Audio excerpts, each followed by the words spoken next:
Very good morning.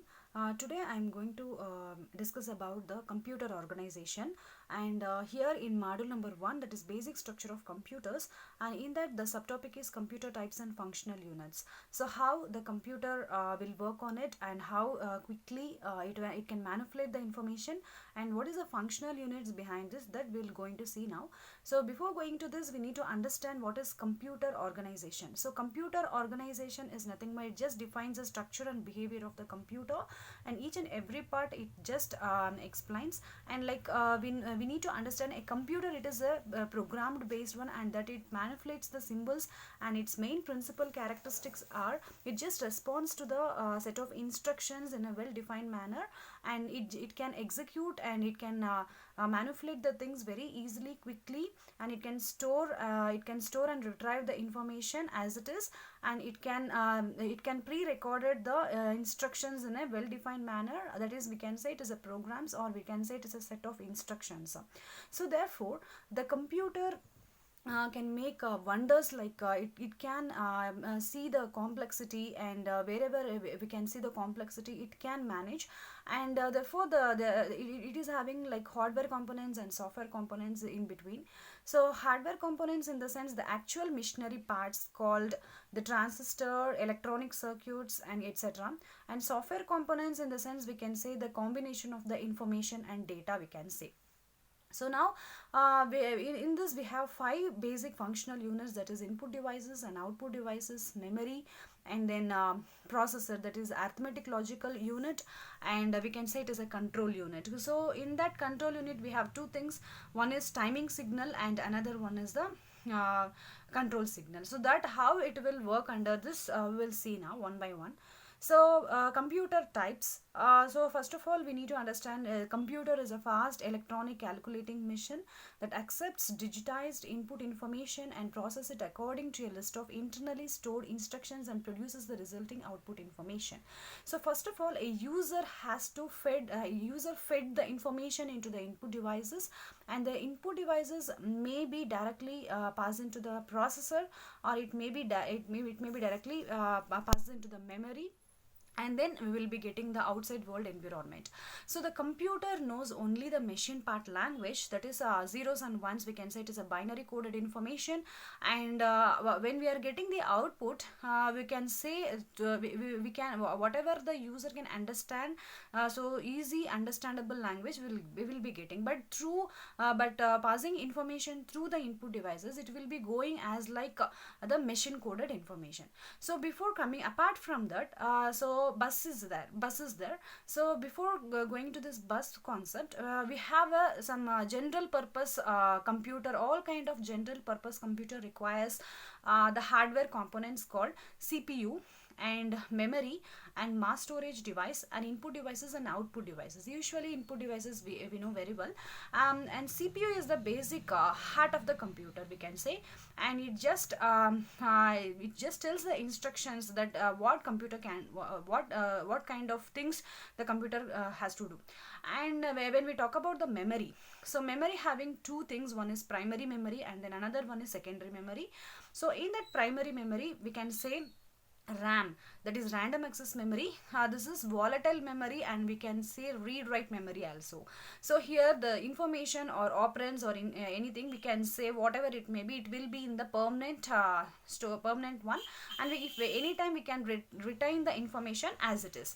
And when we talk about the ROM, that is read only memory, we can't write anything, we can read only, and the content is not at all visible there, and we can say this is a non-volatile memory and read only memory and auxiliary storage device also. For example, we can say the hard disk, CD, DVD, etc, etc.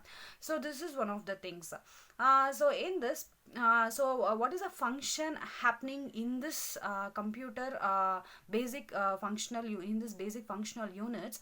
So the user is giving information into the input devices, and input devices is maybe directly passing into the processor, or it may be giving into the memory, and afterwards it will be processing everything, and it return reback us. So this is what happening there. And we will see the types like desktop computers, notebook computers, that is laptops, we can give an example, and workstations. Then what is this enterprise system, that is a mainframe computers and servers and supercomputers. So when we talk about this desktop computers, okay, in this desktop computers, what is happening, this is yeah, everyone is having a desktops, everything is there. And then in this workstations, first of all we need to understand the personal computers. So personal computers is a single and single user computer, and it is based on the microprocessor, we can say. And then workstations, when we comparing to the personal computers, this is high power, and this is also based on the microprocessor, but it is more powerful when compared to the personal computers, and it generally having the high quality monitor. And then when we're talking about the mini frame and mainframe, so mini frame actually it is a multi-purpose multi-user can work on it simultaneously. It just supports the hundreds of thousands of instructions over there. And mainframe in the sense, we can say this is also a multi-user computer, multi-user, and simultaneously it is having millions of instructions we can access. And supercomputer, when we talk about the supercomputer, this is very much fast when comparing to these things, and it is a broad term for one of the fastest computers are currently available, and they are very expensive and employed for specialized applications, and that it requires immense amounts of mathematical calculation as it is. For example, we can say the number crunching. So number crunching in the sense, we can say weather forecasting, it requires a supercomputer. And other uses of supercomputers, like we can say scientific simulations, like scientific simulations, like we can say animated graphics, fluid dynamic calculations, and nuclear energy research, like these kind of supercomputers we can see in the NASA. And electronic design and analysis of geological data, example we can say photochemical prospecting. And perhaps the best known supercomputer manufacturer is the Cray Research. So these kind of supercomputers are very fast and very expensive.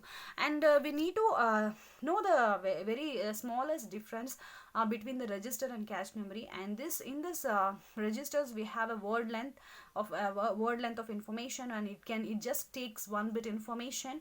Range, we can say 16 bits, from 16 bits to 64 bits, the range which is belongs to the registers.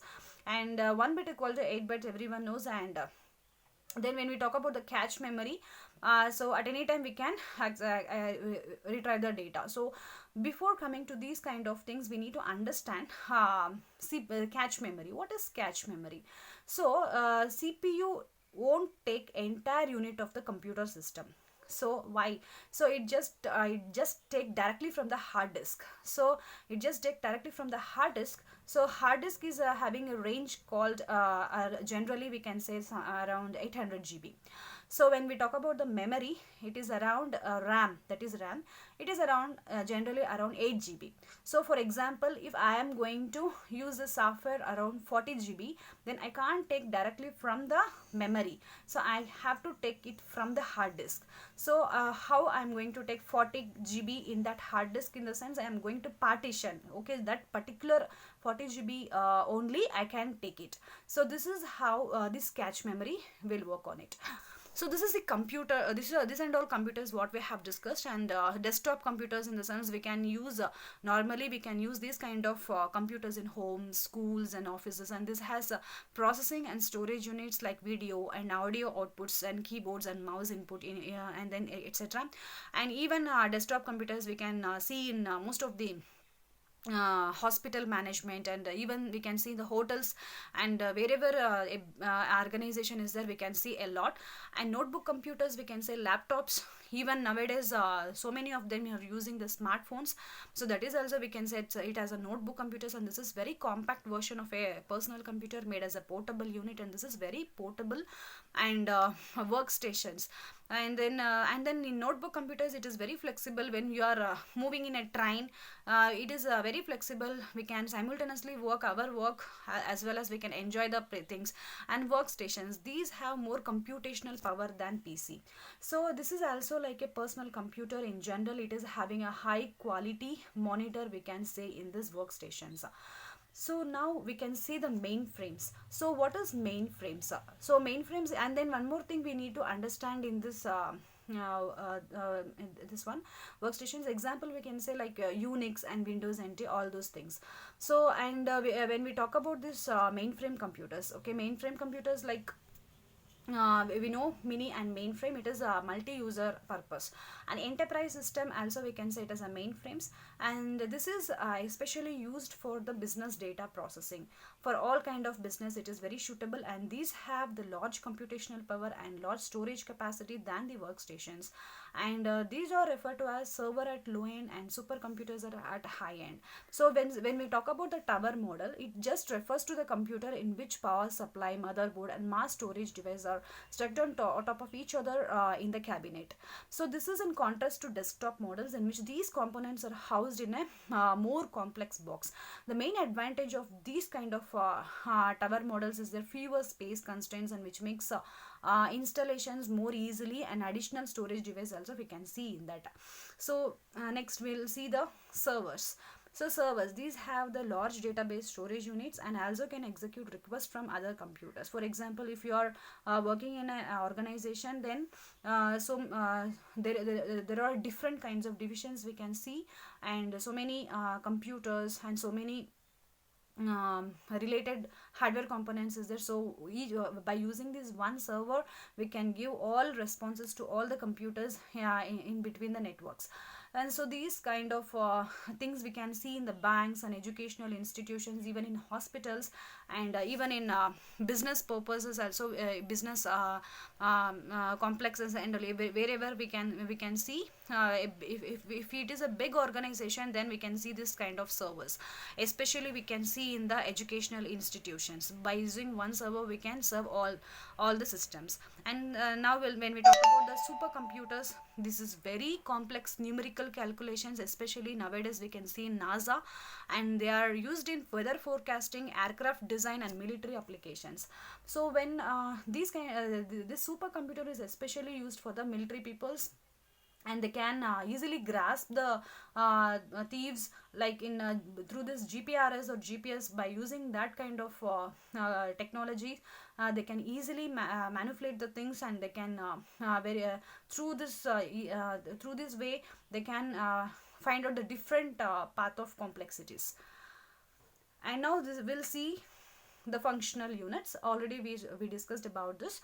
And CPU, we know that this is the basic heart of the computer, and it just instruct the computer what to do and what instructions it has to perform, everything. So in this we have an input unit, memory unit, an arithmetic and logic unit, an output unit and control unit.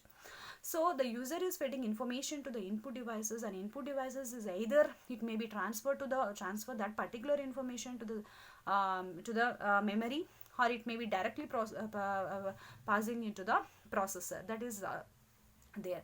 So now afterwards it just passes to the information as like what computer understands, and when we are getting the output, it will be coming as like outside world environment, what the user exactly understands.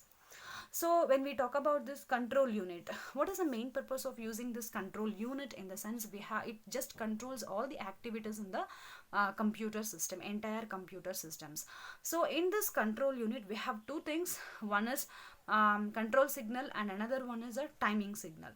So in this control signal, it just controls all the things. Like we can say control signal is it just instructs the computer which instruction it has to be performed, and timing signal means when that particular instruction has to be performed. So this is the main motto. So we know all the arithmetic operations called addition, subtraction, multiplication, division, and or not, all these things will come under the arithmetic operations. So while seeing this kind of operations, the control unit, what it will do, so for example, the user is giving, for example, A equals to B plus C, or C is equal to A plus B. So this is plus operation. So this is the plus is nothing but an operator, and this is the information like operands. A and B and C is the operands. So the computer knows that it should perform only the addition operation, not any other operation. So this is the main motto of using this control unit. So this is the basic functional units. And see the input, usually we already know the computer accept the information in the form of program and data through an input device. Usually we know keyboard, mouse. So this is a better example we can say, and whenever a key is pressed, the corresponding letter or digit is automatically translated into its corresponding binary code and transmitted over a cable to either to the memory or to the processor, as we discussed in previous slide. And in memory unit we discussed two things. One is RAM and ROM. So this unit is used to store programs and data. There are two classes of storage. One is primary storage and another one is secondary storage. So primary storage is very fast, and it just operates at the electronic speed. Normally modern computers is normally electronics and digitals. So programs must be stored in the memory while they are being executed. And secondary storage is used when large amounts of data and many programs have to be stored. Example, we can say CD-ROMs, hard disk, HDD, and magnetic disk and optical disk. All these things is coming under this secondary storage. We know that the primary storage is nothing but RAM, random access memory, and we can say it is a volatile memory or read-write memory. And it is a permanent one, and we can read an information in that. So secondary memory, or we can say it is an auxiliary memory, or we can say it is a ROM, read-only memory, or non-volatile memory. So in that this is actually not a permanent one, it's a temporary storage. Thank you.